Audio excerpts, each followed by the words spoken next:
За тыдзень у эфіры 4 канала у студыі Роман Біч. Бліжэйшыя 30 хвілін, як заўжды, будзем узгадваць галоўныя падзеі адыходзячага тыдня на Брэшчыне.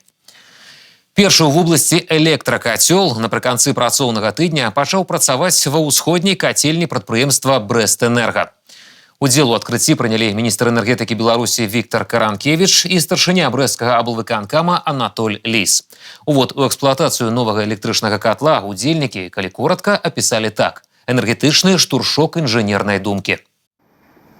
Новый электрокотел – это новый подход для обогреву целого усходнего микрорайона Бреста. У якости палива замест природного газу энергия, якую пачне вырабляць беларуская АЭС пасля поўнага запуску. Калі по-простому, атомная электростанция будет працаваць 24/7, бесперабойна. Што рабіць з атрыманай энергіяй ноччу, калі, да прыкладу, на святло асаблівага попыту няма? Рашэнне перарабляць у цяпло, якое ў перыяд халадоў неабходна пастаўляць і днём, і ноччу. Таких объектов в целом у нас по стране к концу года будет 20. Общая установленная мощность будет 916 мегаватт. Это позволит в целом обеспечить потребление электрической энергии в районе 1,7 миллиардов киловатт-часов, или практически это 10% всей электрической энергии, которая будет вырабатываться атомной электростанцией после ввода ее в эксплуатацию. Сама ўсходняя кацельня нумар 2 не новая, абагравае ўжо 49 гадоў. Для ўкаранення электракатла перажыла мадэрнізацыю. Работа ад распрацоўкі праекта да запуску правялі ўсяго за 10 месяцаў, а рэалізацыя вылілася ў 25 мільёнаў рублёў. Адкрыццё адноўленай кацельні – рэгіянальны працэс інтэграцыі БелАЭС у энергасістэму Беларусі. Таму і падзея важная не толькі для Брэста. У афіцыйным адкрыцці прынялі ўдзел міністр энергетыкі Беларусі Віктор Каранкевич, старшыня брэсцкага аблвыканкама Анатоль Лис, кіраўніцтва Брэстэнерга і, канешне, тыя, каму з дапамогай сучаснага абсталявання прыйдзецца непасрэдна абаграваць частку горада – парадка 50 працаўнікоў. Важный момент, который сегодня переживает коллектив Брэстэнерга, это энергетический толчок развития инженерной мысли. Сегодня, включая новые проекты в действующее оборудование, люди, эксплуатирующие ее, получают новые стандарты, как нужно работать с оборудованием, какие эффективные процессы нужно налаживать. Пераваг над котлами, якія працуюць на мясцовых видах паліва, у электрычнага некалькі. Одна з асноўных – эканамічная. Мы замещаем значительное количество газа, которого у нас в нашей стране, к сожалению, нет. Это весь покупной газ, и поэтому мы его можем замещать, также экономя на это значительные ресурсы. Но и еще один вопрос – это экология. Якраз да экалогіі ў Брэсце з боку жыхароў у апошнія гады увага асаблівая. Дык вось новы электракацёл на 30% знізіць колькасць выкідаў у атмасферу. Таксама павышаецца энергетычная бяспека. Усяго ў вобласці будзе ўсталявана 4 электракатла. Новая ва ўсходняй кацельні будзе саграваць 175 дамоў, 10 дзіцячых садкоў, 4 школы, шэраг прадпрыемстваў і устаноў. Абноўленая транспартная артэрыя звязвае цяпер Цюхінічы і граніцу Рэспублікі Польшча. На участку дороги Р-16 выкананы як рэканструкцыя, так і новае будаўніцтва. Усе работы праводзіліся ў межах трохбаковага трансгранічнага супрацоўніцтва Беларусь, Польша, Украіна. Больш за 13 километров працягласць выкананых дорожниками работ. Тут и реконструкция, и прокладка новой магистрали. Объект знаковый и важный. Новая дорога дазваляе водителям рухаться у обход города Высокое, вёсак Абяроўшчына и Валковічы, что не только значна скарачае адлегласці рух, але и робіць больш утульнымі умовы для мясцовых жыхароў. А по новому направлению обход Высокого и тут двух еще деревень мы пустили по новому направлению. И здесь было принято положить цементобетонное покрытие. Срок службы его 20-25 лет до ремонта. Это не сравнить с асфальтобетоном, почти в 2 раза. Поэтому понимаем, что совершенно другая эффективность работы. Створаны 4 кольцевые пераскрыжаванні. Их добраўпарадкавалі и абсталявалі спецыялізаванымі ліхтарамі, светадыёднымі указальнікамі. Гэта павінна знізіць колькасць аварыйных ситуаций, своя специфика и у разметки. Яна выканана при уделе холодного пластику. Безусловно, эти километры – это важные и нужные километры не только в жизни этого региона, но и в сети республиканских автомобильных дорог, которые на сегодня насчитывают порядка 16 тысяч километров. Это инфраструктура, транспортная инфраструктура, которая даст импульс, позволит повысить и товарооборот, и найти новые пути логистики.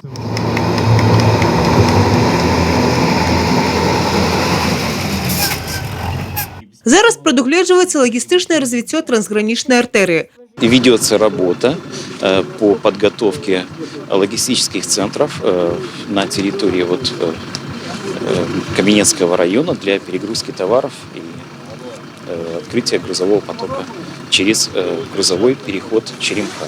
Сегодня разработаны проекты, начинается их реализация.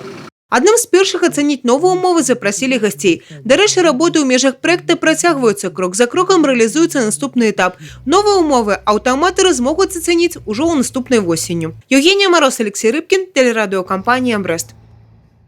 Сёння ў Беларусі адзначаюць Дзень работніка сельскай гаспадаркі і перапрацоўчай прамысловасці. Даўно і трывала аграрыі Брэсцкай вобласці займаюць лідзіруючыя пазіцыі ў краіне. У наступным матэрыяле узгадаем аб перадавіках і ўзнагародах з нагоды свята. На парадку дня адкрытага акцыянернага таварыства «Агросад Рассвет» уборка цукровых буракоў. Астатнія палявыя работы ў гаспадарцы амаль завершаны. Зроблены і задзел на год наступны. Сёлета ў «Агросадзе Рассвет» сабралі рэкордны ўраджай збожжавых – больш за 4840 тонн. Когда видишь результат, когда на КЗСе площадка заполняется полным зерном, ты получаешь удовлетворение от своей работы. И это удовлетворение, но хочется в дальнейшем развиваться и получать еще больше урожай и работать дальше. За годную працу ўзнагароды галоўны аграном «Агросада Рассвет» Олег Цолта узнагароджаны падзякай Міністэрства сельскай гаспадаркі. Словы ўдзячнасці за карпатлівую працу напярэдадні прафесійнага свята гучалі ў адрас многіх аграрыяў раёна. Сярод іх і Марыя Панасевіч, аператор свінагадоўчага комплексу. У сельскай гаспадарцы жанчына ўжо 2 дзесяцігоддзі. С животными, со свинками работать. Я на откорме работаю. Берем маленьких, когда выращиваешь, и большие ко мне растут. Смотрим. Мне там нравится. Без малога 40 гадоў у сельскагаспадарчай галіне Фёдор Выбішчэвіч. У гаспадарку ён прыйшоў пасля інстытута. Зараз ужо управляючы аддзяленнем. Усміхаецца, сельская гаспадарка стала справай жыцця. У нашей семье матери и отца 4 детей. 3 в городе, а 1 в сельском хозяйстве. Я знал, что я буду в сельском хозяйстве, потому что мне этот труд нравится. На сегодняшний день я считаю, что Остромечево находится на очень высоком уровне. Поверьте мне. Потому что был на выставках в Ганновере и в Израиле. Техника фактически та, что выставляется там, теперь она у нас есть. Тэхніка, тэхналогіі і людзі развіццё сельскай гаспадаркі ў вобласці планамернае. Нягледзячы на эпідсітуацыю і капрызы надвор'я, гэты год для брэсцкіх аграрыяў выдаўся ўрадлівым. Каравай зерневых склаў амаль 1 350 000 тонн. Паказчык валавай вытворчасці рэгіёна вырас на 8,5%. На 20% павялічылася вытворчасць рапса і травяністых кармоў. Свае вынікі дае і мадэрнізацыя малочна-таварных комплексаў. Як вынік усіх намаганняў, Брэсцкая вобласць займае першае месца ў краіне па ўдою молока на корову и вытворчасці молока. В первую очередь сказать слова благодарности нашим сельчанам за их труд. Без их добросовестного отношения к своей работе, тех показателей, которые имеет село, мы бы никогда не имели. И пожелать им здоровья, счастья, мира и добра. И чтобы каждый новый сельскохозяйственный год всегда был лучше предыдущего. Евгения Мороз, Александр Сивицкий, телерадиокомпания «Брест». На гэтым тыдні ордэнам пашаны пасмяротна ўзнагароджаны Валерый Уладзімірович Губарэнка, які больш за 15 гадоў кіраваў мемарыяльным комплексам «Брэсцкая крэпасць-герой». Валерий Уладзімірович Губарэнка прайшоў шлях ад камандзіра ўзвода да генерал-майора. Камандаваў 2 дывізіямі, у тым ліку ў 90-х гадах 50-й гвардзейскай, якая дыслацыравалася ў Брэсце. Сапраўднай справай яго жыцця стала і служэнне Брэсцкай крэпасці. Мемарыяльным комплексам кіраваў 16 гадоў. Человек, эпоха, которого все помнят, любят и чтут. И поэтому, наверное, такие люди, как он, остаются всегда в нашей памяти. И мы сегодня, вручая его награду, наверное, и ему в том числе, и Валентина Васильевна вам, как человеку, боевой подруге, которая рядом с ним была всегда, мы будем говорить о нем, наверное, прежде всего о том, что он есть, и мы его будем помнить. 2 дзяржаўныя ордэны, 17 медалёў, у тым ліку за баявыя заслугі Валерый Губарэнка атрымаў пры жыцці. Ордэн пашаны ўжо пасмяротна. Падчас уручэння яго перадалі ўдаве Інне Васильевне. Он этого заслужил. Он столько отдал этой крепости, вам не передать. Он столько занимался этой крепостью, что я думала, что он не выдержит, что это будет так трудно, что вот, вы понимаете, вы знаете, он столько сделал, и он был так счастлив, что он осуществил то, что хотел. Будучи кіраўніком мемарыяльнага комплексу, Валерый Владимирович унес вялікі ўклад у яго развіццё. Падчас здымак фільма «Брэсцкая крэпасць» выступіў у ролі галоўнага кансультанта. Незадоўга да смерці ўдзельнічаў у адкрыцці ўсходняга форта пасля рэканструкцыі. Пра сучасную крэпасць гаварыў так: справа працягваецца, і памяць аб тых страшных падзеях вайны ніколі не будзе страчана.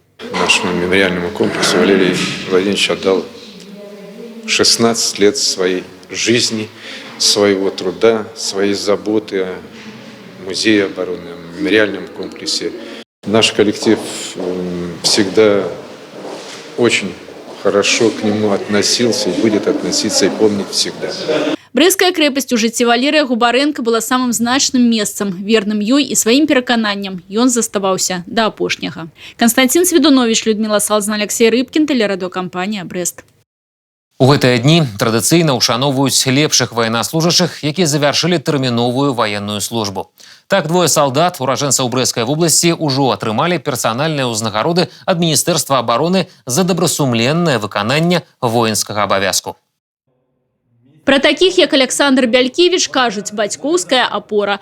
Адзіны ў маці сын ён не толькі напоўніў сэнсам яе жыццё, але і даў асаблівую нагоду для гонару. За добрасумленнае выкананне воінскіх абавязкаў і выдатную службу ў шэрагах ваенна-паветраных сіл і войскаў супрацьпаветранай абароны ураджэнец Пінскага раёна узнагароджаны імянным гадзіннікам ад Міністэрства абароны. Подразделение у нас небольшое, у нас всего лишь на данный момент 6 солдат срочной службы.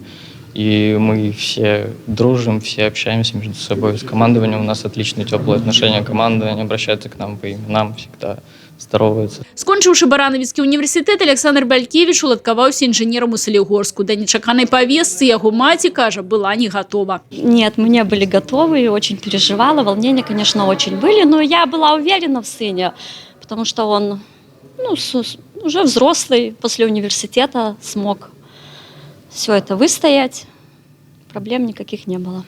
Хваляванні былі дарэмнымі. За час знаходжання ў арміі Александр не толькі атрымаў новую прафесію, звязаную з пажарнай справай, але і паказаў сябе з найлепшага боку, як чалавек і як адказны выканаўца. Особенность службы в том, что мы несем круглосуточное боевое дежурство по противовоздушной обороне Республики Беларусь. Выполняем задачи в любое время суток, днем, ночью, зимой, летом. Солдат з Піншчыны не адзіны, хто быў дастойны імянной узнагароды і ўдзячнасці. Сярод тых, хто атрымаў узнагароду ад Міністэрства абароны, і сяржант 115-го зенітнага ракетнага палка Роман Гоманаў. З гэтай тэхнікай хлопец ужо добра знаёмы. Пасля універсітэта, дзе атрымаў спецыяльнасць настаўніка рускай мовы і літаратуры, малады чалавек трапіў у армію. Ужо тут у часці атрымаў ваенную спецыяльнасць аператар ручнога суправаджэння зенітна-ракетнага комплекса С-300.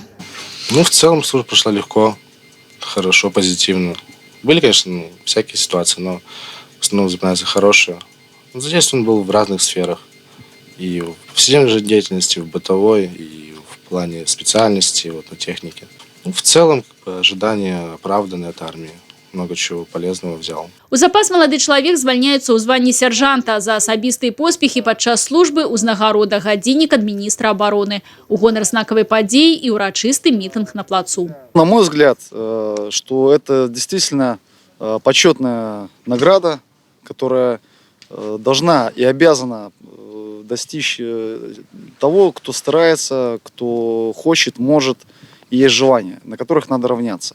Галоўныя госці ўрачыстасці бацькі Романа. Ім ліст падзякі ад міністра абароны за годнае выхаванне сына. Так адбылося, што хлопец пайшоў па стапах бацькі. Здесь служил по контракту 95-97 год. Никто не ожидал, что он попадет сюда же, в ПВО, на дивизион. Но только поменялась техника, но он превзошел папу. Очень приятно, что его отметили, что он не стал хуже. Армия пошла ему, надеюсь, очень на пользу. Вообще очень приятно, что такие благодарственные слова. Дадому вайсковец вернецца ўжо праз 2 тыдні. Евгения Мороз, Татьяна Благусаим, Людмила Салзина, Тыгран Акопян, Александр Дьяченко, телерадиокомпания «Брэст». Тады як адны развітваюцца з вайсковай службай, другія толькі-толькі папаўняюць рады ўзброеных сіл. У актыўнай фазе зараз восеньскі прызыў. За першай адпраўкай новабранцаў у школу армейскага жыцця сачыла наш корэспандэнт Юлія Селюк. Прызыўны перыяд у вайсковых часцях свайго рода перазменка. Пакуль адны з арміі развітваюцца, гэтым маладым людзям з прамудрасцямі ваеннай справы толькі прыйдзецца сутыкнуцца. Пакідае грамадзянку на бліжэйшы год і 22-гадовы Александр Воронин. Брастаўчанін адпраўляецца служыць у мінскую военную комендатуру. Імкнецца трапіць у роту ганаровай варты. Жду от нее современных подходов, знакомства с современными видами вооружений. Важно нести свой воинский долг, поскольку, как сказал один из старших офицеров, тот, кто не будет кормить свою армию, тот будет кормить чужую. У сваіх ваенных поспехах Александр Воронин упэўнены за плячыма вучоба з чырвоным дыпломам у адной са сталічных ВНУ. Наперадзе новая. Спачатку для прызваных салдат школа маладога байца ў навучальных падраздзяленнях і толькі пасля падрыхтоўкі адправіцца ў свае вайсковыя часці. Молодежь приходит достойная. Многие, основная масса, скажем так, идет в армию с желанием.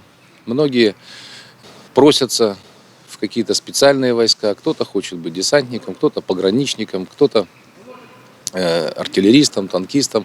Вот всем стараемся идти навстречу, чтобы каждый нашел свою специальность. Жыццё па ўставе, новы распарадак дня з фізічнай нагрузкай, тэарэтычнай падрыхтоўкай. Каб усе байцы тэрміновую службу прайшлі здаровыя, перад адпраўкай для будучых салдат дадатковы медагляд. У першы дзень адпраўкі восеньскага прызыву ваенную форму надзелі звыш 150 маладых людзей. Толькі пачатак усяго восеньскую прызыўную кампанію Брэская вобласць папоўніць рады ўзброеных сіл больш чым 2000 новабранцаў. Падрабязней пра ход асенняй прызыўной кампаніі пагаворым з начальнікам накіравання на вайсковую службу военного комиссариата Брестской области Максимом Хверсюком. Здравствуйте, Максим Степанович. Здравствуйте. Сегодня уже 15 ноября. Я так понимаю, что самая активная фаза отправки военнослужащих на места их службы. Вот на каком этапе сегодня, правильно сказать, находится призывная кампания в целом?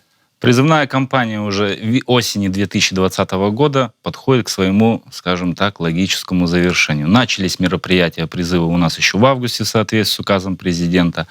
С 12 ноября у нас начались отправки молодого пополнения в войска. Вот уже за 12-13 число призывники Брещины, это где-то в количестве примерно 300 человек, уже пополнили ряды вооруженных сил.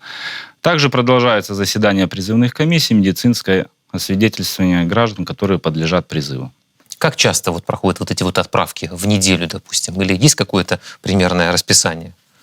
Начиная с 12 числа, каждый день, кроме выходных дней, мы отправляем ребят к месту прохождения службы. Вы сказали, что уже на сегодняшний день более 300 человек отправлено. А сколько в целом планируется отправить вот именно вот в эту осеннюю призывную кампанию? В целом планируется отправить порядка 2000 человек, которые непосредственно из военных комиссариатов Брестской области. Если говорить про план, то он выполняется? То есть задача была именно столько примерно и отправить? Или же тут какой-то недобор есть? Потому что об этом... Нет, недобора нет. На данном призыве мы не испытываем недостатка призывных ресурсов, и план изучения отбора отправок граждан будет выполнен в полном объеме военными комиссариатами Брестской области. Ну и, соответственно, военные комиссариаты обеспечат в том числе и военную безопасность государства. Как в целом выглядит структура сегодня этого призыва? Вот сколько идет служить на 1 год? То есть много ли тех, кто с высшим образованием идет отдавать долг родине? Много ли тех, кто вот только закончил школу, либо же какие-то среднеспециальные учебные заведения? И, естественно, идут на 1,5 года. Ну, как правило, данный анализ мы проводим уже по окончанию всех мероприятий призыва. Ну, если брать во внимание результаты прошлых призывов, то можно сделать такой вывод, что, вот, к примеру, если призывается около 2000 граждан на срочную военную службу, примерно 30% из них имеют высшее образование, соответственно, у них срок службы составляет 12 месяцев. Все остальные ребята — это среднее профессионально-техническое, среднее специальное образование. Если говорить о том, куда отправляют сегодня наших ребят, которые идут именно из Брестской области, они в основном будут служить здесь по месту у нас, или же много тех, кто поедет и в другие точки страны, в другие области? Наши призывники как служат как и в Брестском гарнизоне, так и в Брестской области, ну так и за пределами нашей области, в других областях и регионах нашей республики.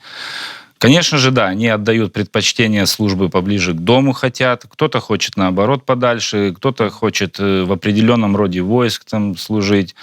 Предпочтение отдают в большинстве своем это силы специальных операций, войска специального назначения. Я уже об этом говорил, и не один раз, для нас все рода войск, все войска, они, конечно, нужны и важны. Поэтому, и при распределении призывников по воинским частям, конечно же, учитывается не только желание призывника, но и состояние его здоровья, морально-психологические качества, те специальности, которые он получил в период обучения, либо работы еще до призыва в армию. То есть здесь факторов очень много, которые влияют в том числе и на место прохождения службы призывника. Что касается уклонистов, есть ли такие у нас в области в этом призыве? И вообще, как эта ситуация у нас обстоит в Брестской области?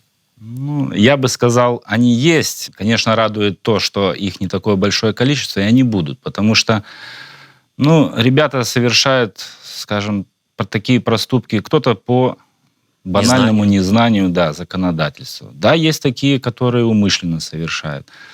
Стараемся работать с данной категорией граждан. Если говорить по количеству, то количество небольшое. Из подлежащих призыву, если брать число подлежащих граждан призыву, то это примерно где-то 1%. С данной категорией граждан проводится постоянная работа. Если говорить об ответственности, то здесь уже предусматривается и административная, и уголовная ответственность. Кому-то достаточно просто провести беседу. Кому-то применяется мера административного воздействия, да. А кто-то попадает и под уголовную статью. Если уже говорить о наказаниях, то при совершении административного правонарушения предусматривается наказание в виде штрафа, а уже при совершении уголовного наказуемого деяния там уже предусмотрено как штраф, так арест, так и лишение свободы на срок до 5 лет. Если нам говорить о льготах сегодня, которые имеют военнослужащие, есть ли какие-то льготы и преференции для тех, кто сегодня решил пойти отдать долг своей родине? Да? На сегодняшний день государство работает над повышением социальных льгот и гарантий. Если говорить об изменениях в законодательстве, которые произошли, здесь можно отметить, что в соответствии с постановлением Совета Министров, указами президента появились такие социальные льготы и гарантии для граждан, проходящих срочную военную службу и прошедших. На данный момент после прохождения срочной службы срок срочной военной службы зачисляется в страховой стаж для начисления пенсии. Если говорить о членах семьи военнослужащих срочной военной службы, то на период срочной военной службы за ними сохраняется право пользования жилым помещением, которое они занимали, например, общежитие, когда призывник работал в той или иной организации.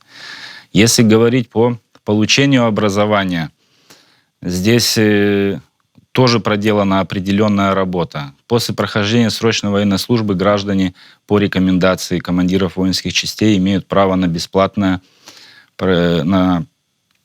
обучение на подготовительных курсах для поступления и получения высшего образования. Но тут, конечно, есть свои нюансы. До службы в армии у него средний балл в документе об образовании должен быть не ниже 6. Граждане имеют право на внеочередное распределение к месту работы.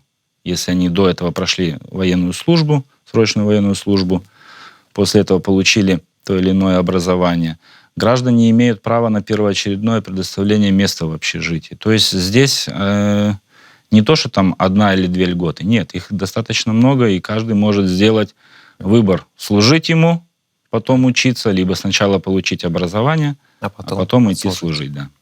А много тех, кто желает связать свою профессию вообще со службой в армии и остается после военной срочной службы служить по контракту? На данный момент законодательство даже на самом начальном этапе, когда юноше исполняется 18 лет, предоставляет им право выбора. Да? Сейчас есть возможность либо призваться на срочную военную службу в резерве, либо в добровольном порядке поступить на службу по контракту без прохождения срочной военной службы. Законодательство в данном случае допускает это. Да. Но стоит учитывать, что срок срочной военной службы для граждан, имеющих среднее образование, составляет 18 месяцев, имеющих высшее образование 12 месяцев. А при добровольном поступлении на службу по контракту первый контракт будет составлять не менее 2 лет. Если говорить, много ли молодых людей остается на службу по контракту, количество достаточное. Потому что кто-то видит себя в дальнейшем и освоить профессию офицера, да? Отдать долг родине. Кто-то считает, что да, вот именно здесь это мое, то есть призвание. Призвание, да, быть военнослужащим, защищать свою родину, за государство, родных, близких и так далее, и выполнять свой воинский долг.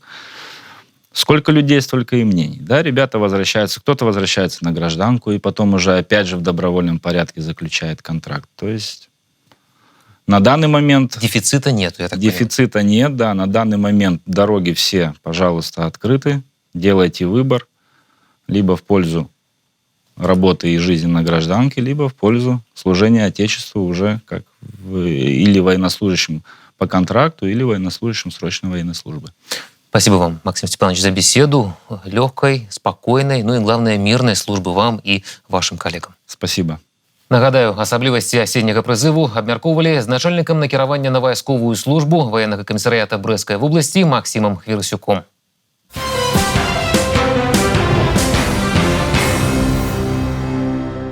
На гэтым жа тыдні военнослужащыя воінскіх часцей брэсцкага гарнізона правялі суботнік у мемарыяльным комплексе «Брэсцкая крэпасць-герой». Працоўную акцыю вайскоўцы прысвяцілі 75-годдзю перамогі ў Вялікай айчыннай вайне. Замест военной зброі граблі і рыдлёўкі. Парадку 300 военнослужащих вайсковых часцей Брэсцкага гарнізона вышлі на добраўпарадкаванне тэрыторыі Брэсцкай крэпасці. Не за горами зима, поэтому чтобы вот это все листья, которые нападало, убрать, чтобы помочь немножко крепости, потому что работников здесь не очень много. Мы с офицерами, с командирами частей гарнизона приняли решение на совещании провести вот такой субботник, в том числе посвященный 75-летию победы в Великой Отечественной войне. Прыбраць лісці, непатрэбныя галіны, расчысціць сцежкі. Агульная справа аб'ядноўвае. Да навядзення парадку далучыліся як военнослужачыя тэрміновай службы, так і афіцэрскі састаў. Месца абрана невыпадкова. Брэсцкая крэпасць – месца знакавае для кожнага жыхара краіны, таму і стаўленне да яго асаблівае. Это прежде всего зов души, потому что крепость, территория крепости – это, я думаю, что для любого человека, бывшего Советского Союза, не только нашей республики. Это место священное. Все об этом знают. Поэтому вот прозвучал такой призыв, я и откликнулся. Точнее, моя душа. Это наш долг, как военнослужащих, прийти сюда, помочь, навести порядки. Все-таки это священное место. Працоўны дэсант не толькі ў самой цытадэлі. Суботнік адбыўся і на тэрыторыі 5-го форта. Тут працавалі военнослужачыя 38-й дэсантна-штурмовой бригады. Для солдат это неотъемлемая часть. Для солдат это, так сказать, честь, забота о территории, это уважение к нашим предкам. Для них это очень интересно, так сказать, разнообразие повседневной их жизнедеятельности. Но это наш долг — облагораживать нашу страну, делать ее красивее, следить за ней, за порядком, чтобы она была всегда красивая, ей было уютно, приятно жить, чтобы люди гордились нами, смотрели, как мы помогаем другим людям и делали то же самое. Чтобы была взаимопомощь постоянно, чтобы люди были добрее. Навядзенне парадку на тэрыторыі 5-го форта як ніколі дарэчы. У студзені пасля рэканструкцыі тут запрацуе музей. Анастасія Кузіч, Юрый Плінда, тэлерадыёкампанія «Брэст». У Беларусі расце колькасць захварэўшых на коронавірус. На гэтым тыдні ў абласным цэнтры уведзены дадатковыя меры па прадухіленні распаўсюджвання віруснай інфекцыі. Абмежавана работа забаўляльных устаноў і правядзення масавых мерапрыемстваў у памяшканнях, а таксама уведзены абавязковы масачны рэжым. Другая хваля коронавирусу набирает обороты. З мэтай профилактики распаўсюджвання инфекции старшыня Брэсцкага гарвыканкама Александр Рагачук подписал рашэнне, паводле якога у Брэсце уводится масачны рэжым, а таксама абмяжоўваецца дзейнасць некаторых объектов с ночным режимом працы.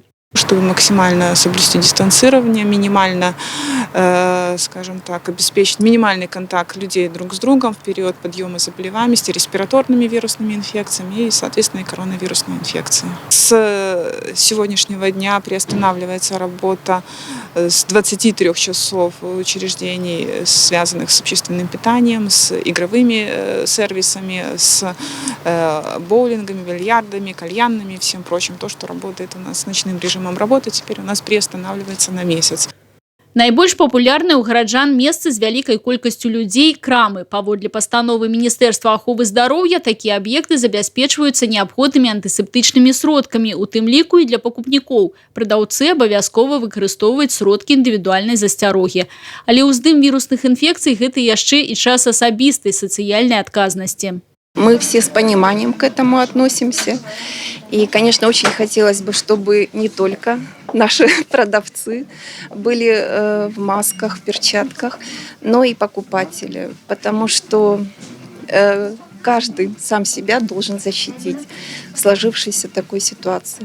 У тэрытарыяльных цэнтрах сацыяльнага абслугоўвання насельніцтва в области арганізаваны штодзённыя гарачыя тэлефонныя лініі па дастаўцы прадуктаў і лекаў для адзінокіх і непрацаздольных грамадзян. Заявки у нас на горячую линию поступают ежедневно. В основном продукты, лекарства. Как бывает одна, бывает несколько заявок в день. Да, если мы в основном передаем это вот БРСМ, сейчас еще к нам опять присоединился Красный Крест, волонтеры.